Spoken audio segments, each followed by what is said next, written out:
Good morning students, a very warm welcome to today's class. कैसे हो आप सब? Hope you all are studying hard. Good. Now see, in our previous class we finished the chapter the visit to Cambridge, and in this class we are going to do the comprehension check and textbook questions. That is the PDF section, question and answer part of the chapter. Firstly, beginning from the comprehension check, that is which is question number 1, which is the right sentence. Now you have just to find out कि इनमें से कौन सा वाक्य ठीक है, कौन सा सेंटेंस जो है वो करेक्ट है. Now see, we have first question is Cambridge was my metaphor for England. Cambridge मेरे लिए इंग्लैंड का एक मेटाफर था. To the writer. अब हमारे पास में 3 ऑप्शंस हैं, उनमें से we have to choose the right sentence. That Cambridge was a reputed university in England. England was famous for Cambridge and Cambridge was the real England. So answer क्या है? Cambridge was the real England, कि Cambridge ही real England था. Fine. उसके बाद में जो second question है हमारा, the writer phoned Stephen Hawking's house. Writer ने फोन किया कहाँ पे? स्टीफन हॉकिंग्स के हाउस पे. Now 3 options are from the nearest phone booth, from outside a phone booth and from inside a phone booth. That is from outside a phone booth. So answer क्या है? The second option, that is from outside a phone booth. Now question number 3, every time he spoke to the scientist the writer felt guilty because. हर बार जब वो scientist से बात करता था ना, writer को गिल्टी फील होता था. Why? Because. So 3 options are he wasn't sure what he wanted to ask, he forced the scientist to use his voice synthesizer, he was face to face with a legend. So first option is he wasn't sure what he wanted to ask, second is he forced the scientist to use his voice synthesizer, and third is he was face to face with the legend. And the correct answer is which? Second option, that is कि वो force करते थे scientist को कि वो बेचारा अपना voice synthesiser use करके इन्हें जवाब देता था हर बार. तो इन्हें बहुत गिल्टी फील होता था that he always force the scientist to use his voice synthesiser. Now see, question number 4, I felt a huge relief in the possibility of my body. In the given context, the highlighted word refers to. जो highlighted word है ये किसको refer करते हैं? We have the options shifting in wheelchair, turning the wrist. Second is standing up, walking. Third is speaking and writing. And the correct answer is shifting in the wheelchair, turning the wrist. Then comes textbook questions. Now see textbook questions. Answer the following question. आपको ये following questions के answer करने हैं. The first is, did the prospect of meeting Stephen Hawking make the writer nervous? If so, why? क्या जो prospect था Stephen Hawking से मिलने का राइटर का, क्या उसने राइटर को नर्वस किया? If so why? अगर यस तो क्यों?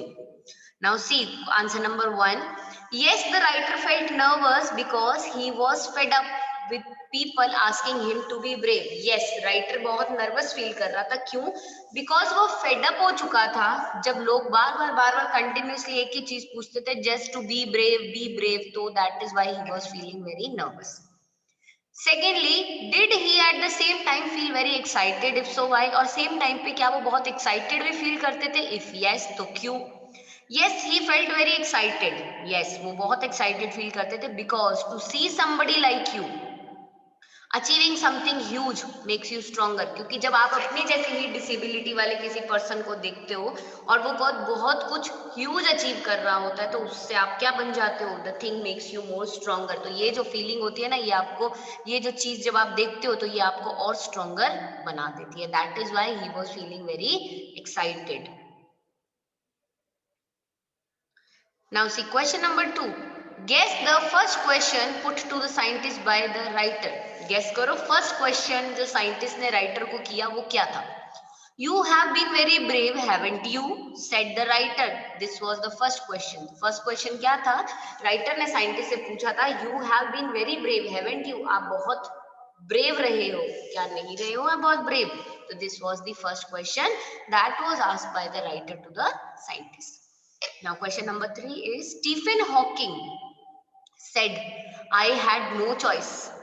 Does the writer think there was a choice? What was it? Stephen Hawking's ने एक लाइन कही थी that I had no choice. मेरे पास कोई चॉइस नहीं थी. Does the writer think there was a choice? क्या ऐसा राइटर सोचता है कि चॉइस हो सकती थी? And what was it? वहां चॉइस थी? अगर थी तो क्या थी? Yes, the writer thinks there was a choice. Yes, writer सोचता है चॉइस थी of living creatively with the reality of his disintegrated body. Creatively life को जीने से उसकी रियलिटी जो थी लाइफ की कि उसकी बॉडी बिल्कुल डिसइंटीग्रेटेड थी, उस डिसइंटीग्रेटेड बॉडी की रियलिटी के साथ में बहुत ही क्रिएटिवली अपनी जिंदगी को जीना, ये एक चॉइस थी राइटर के. राइटर ऐसा सोचते हैं किसके पास में? स्टीफन हॉकिंग के पास में. I could feel the anguish. What could be the anguish? मैं उनके कष्ट को समझ सकता था. क्या कष्ट हो सकता था उनको, बताओ. तो the anguish could be for the difficulty in finding the right words on the computer with pale finger. उनकी जो ऐसे मुरझाई हुई सी जो बहुत ही वीक फिंगर्स थी, उससे वो बेचारे अपने कंप्यूटर पे वर्ड्स ढूंढते थे और उसको वो टाइपिंग कर करके अपनी बात कहते थे. तो उनकी जो कष्ट था ना, जो एंग्विश था, वो यही था, that was for the difficulty in finding the right words on the computer with his pale fingers. अपनी pale fingers से, with the pale fingers.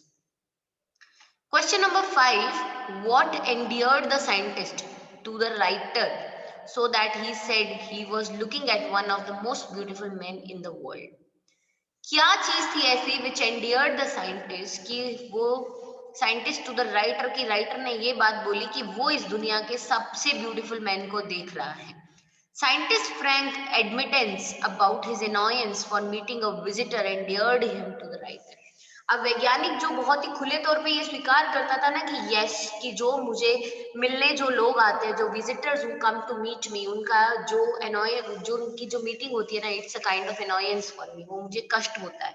और उन्होंने जितना फ्रैंकली इस चीज को एडमिटेंस दिया था ना, तो ये जो ओपन एडमिटेंस था, जो उसकी खुली स्वीकृति थी, उसने ही हमारे साइंटिस्ट को लेखक का प्रिय व्यक्ति बना दिया. ये चीज जो था ना, ये जो डेयरिंग और ये जो फ्रैंक उसका एटीट्यूड था ना, उसने हमारे राइटर को साइंटिस्ट का फैन बना दिया. So he was really very endeared to him. Read aloud the description of the beautiful man. Which is the most beautiful sentence in this description? अभी हमें एक डिस्क्रिप्शन दिया, हम उसको पढ़ेंगे. वो किसके बारे में है? ब्यूटीफुल मैन के बारे में है. और ये जो ब्यूटीफुल मैन है, इसमें हमें बताना है कि ये जितना भी डिस्क्रिप्शन दिया ना, इसमें सबसे ब्यूटीफुल सेंटेंस कौन सा है. Now see.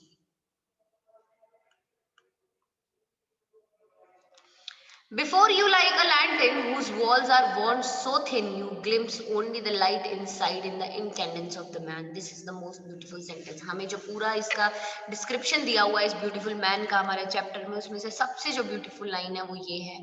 Before you like a lantern, वो whose walls are worn so thin you glimpse only the light inside. ये क्या है? Is the incandescence of a man, and this is the most beautiful sentence from this description. Question number 7. If the lantern is the man, what would its wall be? अगर lantern जो है, if the lantern ये एक man हो, तो उसकी walls क्या होंगी? ठीक है.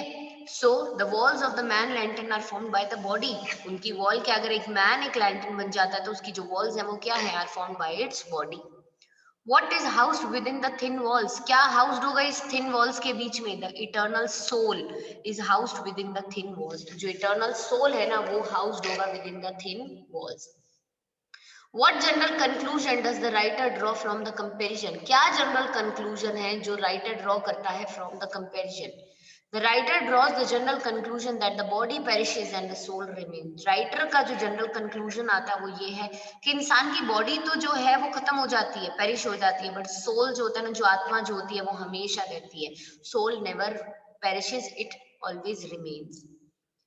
What is the scientist message for the disabled? Scientist का क्या message था disabled people के लिए? The disabled should concentrate on what they are good at. Scientist का ये message है, वो कहते हैं जो disabled है ना, उन्हें हमेशा अपना ध्यान किस पे concentrate करना चाहिए, केंद्रित करना चाहिए? On what they are good at. उस पे concentrate करो जिसमें आप अच्छे हो. The disabled Olympics are a waste of time. और ये जो disabled Olympics है ना, ये बिल्कुल waste of time है according to the scientist. And this was the scientist message. और यही scientist का message था for the disabled people. Why does the writer refer to the guitar incident? Which idea does it support? Writer ने guitar incidents mention किया है और ये किस idea को support करता है?